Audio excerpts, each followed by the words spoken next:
Well, speaking of outfits and speaking of hockey, there was somebody that made their NHL debut, and that was Jessica Campbell. And I know we wanted to talk about it last week, but we just didn't have time to fit it in. But she made her NHL debut during the NHL opening night. She made history, becoming the first woman to ever coach in an NHL game. And she looked awesome doing it. I mean, check out that white power pantsuit. Like, that looks awesome. I love the whole outfit. But beyond that, I think just the moment and seeing her on the bench of an NHL game was incredible. And I know we talked about this earlier in the summer. We did a whole segment on it where we talked about how important of a hire this was and what a step this was for women in hockey.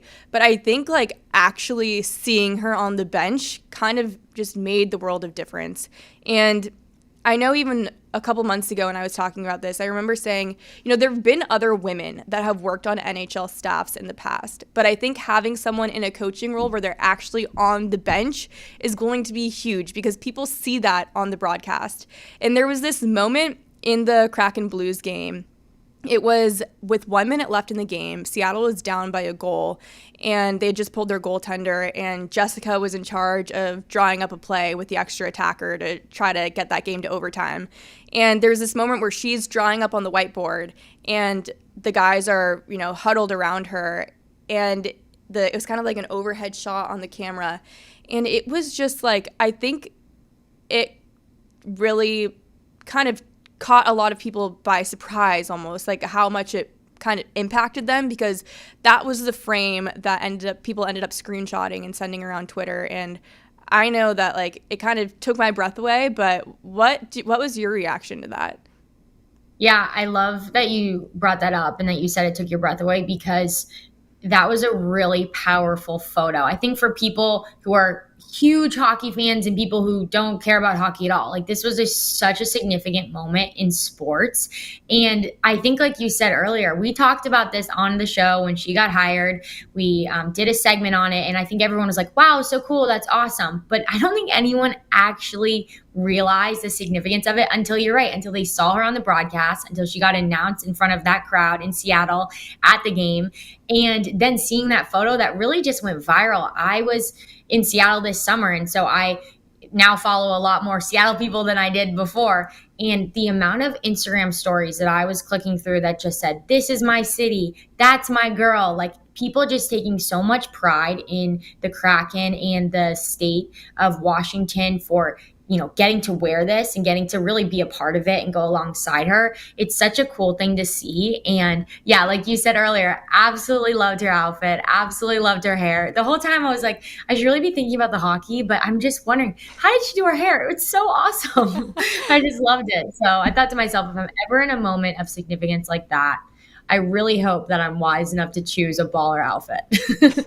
No, it looked great. Like the hair just kind of tucked behind the ears. I loved the gold hoops, and like I said, like the white pants suit looked awesome. It reminded me of my favorite outfit I wore last year, actually at BUBC. I had this like white blazer on, and I don't know, nothing compares to a white blazer in my opinion. I just think it's so chic. But I think especially that image, like I said, with the 1 minute left remaining in the game when she was drawing up that extra attacker shift, was just the fact that like it was an important moment. Like she wasn't just on the bench to be on the bench. She's not just on the staff to be on the staff. She's on the staff because she's a really good coach and she can be trusted in those moments. Like she's known for having a great power play mind.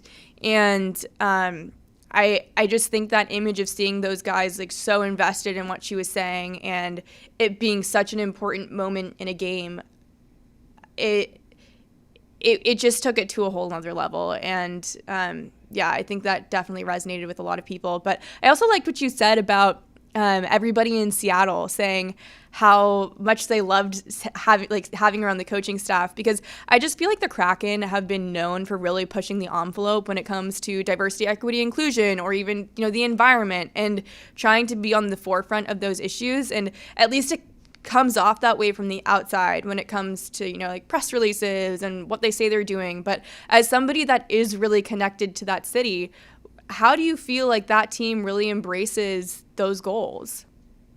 Yeah, well, I think it's a really interesting point, because you're right. That is something that Seattle as a city has an emphasis on. They've always kind of be the front runner with all of those things.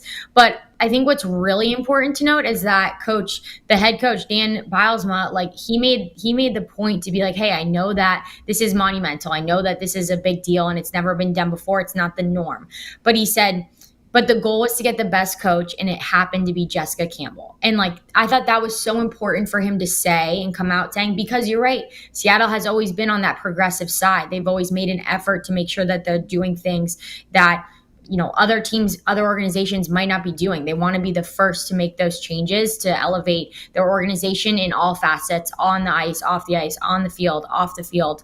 And so while that's so important and it's just part of Seattle as a city, it is so important that coach was like, no, this is the best fit for our organization regardless. Because a lot of people are going to, you know, when something is not the norm, there's going to be people that say, oh, well, she just got it because she's a female. She just got it because Seattle wanted to be the first to do this, right?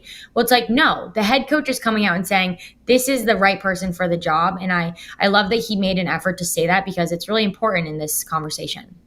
Yeah, I think the important distinction is like she earned this job. Like she was the best fit for this job and that's why she got it. Like this wasn't about that. But I think the fact that the organization is open to doing things like that is really what makes the difference. You don't want to have an organization that's just closed-minded and isn't willing to push the envelope in those ways. It's not like they were pushing the envelope to make a statement. They did it because she was the best coach available and the organization just has the right mindset around those things, which I think is so important. The one last thing, too, kind of just going back to the outfit, and I think this is just a good message when it comes to why representation matters, and I even brought this up a couple months ago again when we talked about this, but I think for me, especially in that image of seeing Jessica on the bench, like, as a blonde girl, like, more, you know, petite, that likes to curl her hair and likes, you know, the gold hoops and the white blazers and everything, I could really see myself in her in that moment. And I think a big part of that was because truly, like, I look like her. And I think having it be somebody that really does look like me almost made it more meaningful. And the reason why I bring that up is because there's a lot of women and men and people that are not like me that are really interested in hockey that don't feel represented in hockey right now. And I think it's important to be able to open hockey up for more people, not just, you know, it's great that we have women in there now too, but like I want to make it more diverse even, like bring more people in so more people can see themselves in those roles. Like I was able to see myself in Jessica Campbell, and hopefully this is just the first step, but hopefully this opens a door for even more diversity in hockey and even more people to kind of see themselves in those roles as well. Yeah, this has really sent waves throughout just social media to begin with when people who saw all those posts happening. And so I think like you said, I think this is just a chain of events that is now going to start rolling. So it's really exciting for the hockey world.